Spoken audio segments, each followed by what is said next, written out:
ప్రజాస్వామ్యాన్ని కూటమి ప్రభుత్వం కూని చేసిందని అరాచకాలు, అక్రమాలు, దౌర్జన్యాలు చేసి మున్సిపాలిటీలో పదవులు దక్కించుకున్నారని వైఎస్ఆర్సీపీ సీనియర్ నేత మాజీ మంత్రి జోగి రమేష్ మండిపడ్డారు. తాడేపల్లి వైఎస్ఆర్సీపీ కార్యాలయంలో జోగి రమేష్ మీడియాతో మాట్లాడారు. రాష్ట్రంలో ఏ కార్పొరేషన్ మున్సిపాలిటీలోనూ టీడీపీకి బలం లేదు. మా పార్టీ వారిని కిడ్నాప్ చేసి గెలుపొందటం సిగ్గుచేటు. మా కార్పొరేటర్లు వెళ్లే బస్సు మీద రాళ్ల దాడి చేయడం దారుణం. తిరుపతి ప్రతిష్టను దిగజార్చారు. అధికారంలోకి వచ్చినప్పటి నుంచి ఇప్పటి వరకు ఎన్నికల హామీలను అమలు చేయలేదు. 2019లో చంద్రబాబు ఢిల్లీ వెళ్లి మోదీని తిట్టారు. ఇప్పుడు మళ్ళీ ఢిల్లీ వెళ్లి మోదీని మెచ్చుకుంటూ కేజ్రీవాల్ తిట్టారు. అసలు చంద్రబాబు ఒక మనిషేనా? ఆయనకు సిగ్గుందా? సిద్ధాంతాలు విలువలేని ఏకైక మనిషి చంద్రబాబు.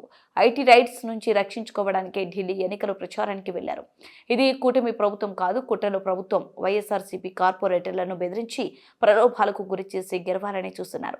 పవన్ కళ్యాణ్ కూడా చంద్రబాబు కుట్రలో పావుగా మారారు.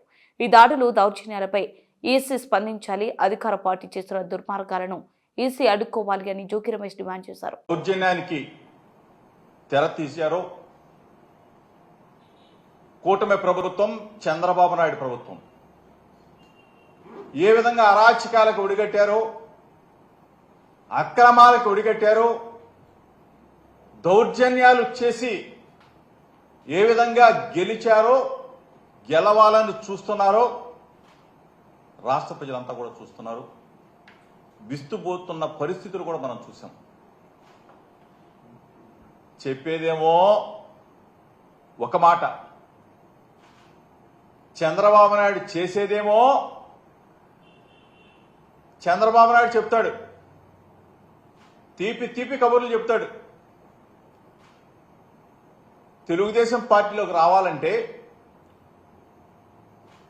పదవులని విడనాడి మా పార్టీలో చేరాలని చెప్తాడు. కానీ ఈరోజు నువ్వు చేస్తుందని చంద్రబాబు నాయుడు గారు ప్రజాస్వామ్యాన్ని కూని చేయట్లేదా?